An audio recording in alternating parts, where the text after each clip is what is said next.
नमस्कार किसान भाइयों, स्वागत है आपका हमारे एक और नए वीडियो में। किसान भाइयों, इस वीडियो में हम बात करने वाले हैं टमाटर की खेती आखिर बारिश में कैसे करें। टमाटर की खेती करने के दौरान आपको किन किन परेशानियों का सामना करना पड़ेगा वो भी इस वीडियो में बताएंगे। कौन कौन से कीटों का प्रकोप होगा, आपको पौधों का ट्रांसप्लांटेशन कैसे करना है और बारिश से अपने पौधों को कैसे बचाना है। बारिश की बात इसलिए क्योंकि बारिश के समय में बारिश का कोई भी ठिकाना नहीं होता है। कभी किसी समय पर भी बारिश इतनी ज़्यादा मात्रा में हो सकती है कि आपके पौधे सड़ सकते हैं। यानी कि अगर बारिश से आपको बचना है तो सही समय का चुनाव सबसे महत्वपूर्ण हो जाता है कि आखिर किस समय हम पौधों का ट्रांसप्लांटेशन करें और कितने समय के पहले हम नर्सरी तैयार करें, वो जान लेना भी आपके लिए अति आवश्यक होता है। लेकिन आपको हम ये बताएं उससे पहले आपको ये बात जान लेना ज़रूरी है कि भारत में 80% बारिश 15 जुलाई से लेकर 15 सितंबर तक के बीच में हो जाती है। इसका सीधा मतलब ये है किसान भाइयों कि आपको 15 अगस्त से 15 सितंबर के बीच में यहाँ पर कोकोपीट की मदद से प्रो ट्रे में अपने पौधों की नर्सरी तैयार कर लेनी है। आप अपने पौधों की तैयारी 15 अगस्त से लेकर 15 सितंबर के बीच में कर लें, क्योंकि इस बीच में 80% बारिश भारत में हो चुकी होती है। बाद में केवल 20% बारिश का प्रकोप देखने को मिलता है। अगर आपकी किस्मत अच्छी रही तो आपकी टमाटर की फसल को 1% का भी नुकसान नहीं होगा। अब बात करते हैं ट्रांसप्लांटेशन की विधि, क्योंकि किसान भाइयों यहाँ पर खेत की तैयारी आपको पता ही है।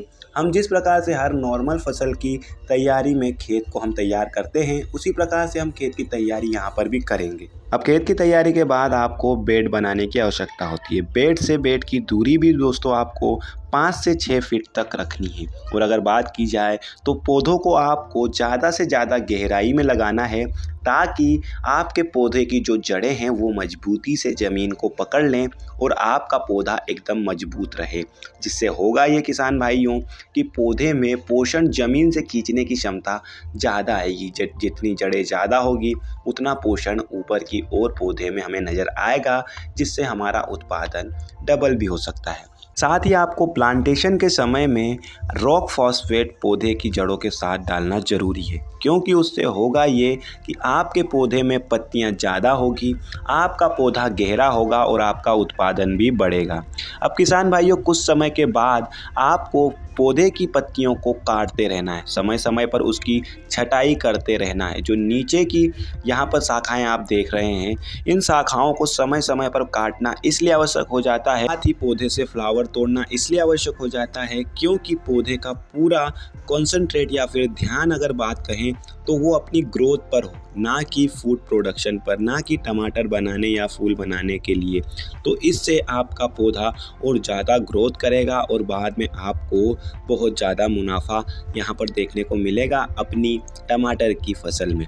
किसान भाइयों, अब बात करते हैं रोग और कीट की। तो सबसे पहले रोग आता है थ्रिप्स, एफिड, वाइट मच्छर देखने को मिल सकते हैं। तो इन कीटों का प्रकोप आपको देखने को मिल सकता है। अब बात करते हैं किसान भाइयों टमाटर की खेती के साथ इंटरक्रॉपिंग की, यानी कि टमाटर की खेती के साथ हम कौन सी और फसल का उत्पादन ले सकते हैं, उन पर चर्चा करते हैं। क्योंकि टमाटर की खेती में 5-5 फीट पर हम गैप रखते हैं, इसलिए जगह बहुत ज़्यादा मात्रा में बच जाती है। तो उस जगह का भी इस्तेमाल हमें करना होता है। किसान भाइयों, साथ ही आप प्याज और लहसुन का उत्पादन ले सकते हैं। प्याज और लहसुन एकमात्र ऐसी फसलें हैं जो टमाटर के न्यूट्रिशन से भिन्नता दिखाती हैं।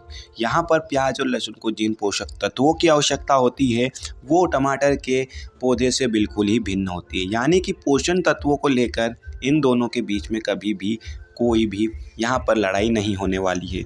यानी कि आपके पौधे टमाटर के भी अच्छे होंगे और प्याज और लहसुन का भी आपको यहाँ पर उत्पादन अच्छा देखने को मिलेगा। साथ ही आपको किसान भाइयों लाल मकड़ी से भी निरात मिल जाएगी, यानी कि छुटकारा मिल जाएगा। क्योंकि यहाँ पर प्याज और लहसुन की खुशबू के कारण या बदबू कहें आप, उसकी सुगंध के कारण यहाँ पर लाल मक्खी कभी भी अपना अटैक नहीं दिखाएगी। इससे आपके टमाटर के पौधे को लाल मच्छर से छुटकारा मिल जाएगा। अब जैसा कि किसान भाइयों हमने आपको शुरुआत में ही बताया था, टमाटर के पौधे में ऊपर की ओर तो कीड़े, फंगस, बैक्टीरिया का अटैक होता ही है, साथ ही इनके जड़ों पर भी बैक्टीरिया का अटैक हमें देखने को मिलता है।